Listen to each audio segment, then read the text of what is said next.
Vote तो मेरे सब जणों दिया तूने लाठी साहब करो लाठी नहीं साहब दिया नहीं साहब दिया नहीं सुनो। इनका नाम है शाले मोहम्मद।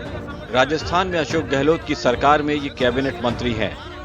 शाले मोहम्मद पोखरण क्षेत्र में अपने भाई अमरदीन के लिए वोट मांगने पहुंचे तो कुछ लोगों ने उनका विरोध शुरू कर दिया।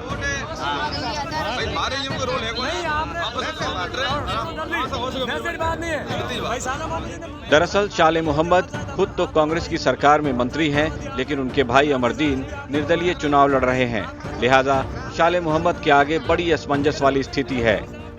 प्रदेश के कैबिनेट मंत्री पोखरण विधानसभा क्षेत्र में कांग्रेस का प्रचार कर रहे हैं, लेकिन जैसलमेर विधानसभा में कांग्रेस का प्रचार नहीं कर पा रहे, क्योंकि शाले मोहम्मद के परिवार के ही कई लोग कांग्रेस के सामने खड़े हैं। शाले मोहम्मद भी इस चक्रव्यूह में बुरी तरह से फंस चुके हैं। अब उनकी साख दांव पर लग चुकी है। अगर हार मिलती है तो परिवार की प्रतिष्ठा पर गहरी चोट लगेगी, और अगर परिवार जीत जाता है तो पार्टी के खिलाफ काम करने का आरोप भी लग सकता है।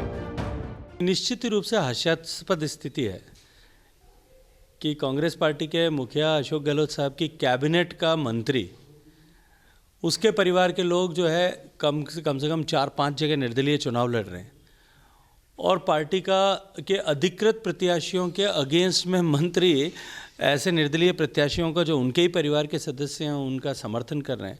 मुझे लगता है कि इससे ज़्यादा हास्यास्पद स्थिति और नहीं हो सकती, और जनता इन सब विषयों को अब इतनी परिपक्व हो गई है, भारत का मतदाता भी इतना परिपक्व हो गया है कि वो अब इन विषयों को स्वीकार नहीं करेगा।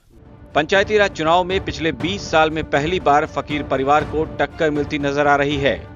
अब तक अपने हिसाब से पंचायती राज को चलाने वाले फकीर परिवार का परिवार मोह कम होता दिखाई नहीं दे रहा। हर बार विरोधियों को चक्रव्यूह में फंसाने वाले इस परिवार के सदस्य और कैबिनेट मंत्री शाले मोहम्मद के सामने इस बार धर्म संकट पैदा हो गया है। वो समझ नहीं पा रहे कि आखिर करें तो करें क्या। फकीर परिवार के 6 सदस्यों के चुनाव मैदान में होने से जीत हार के गणित ने सबको उलझा कर रख दिया है। कांग्रेस के विरोधी दल, खासकर बीजेपी, अब इस मुद्दे पर जमकर सियासत कर रही है। राजस्थान तक के लिए जैसलमेर से विमल भाटिया की रिपोर्ट।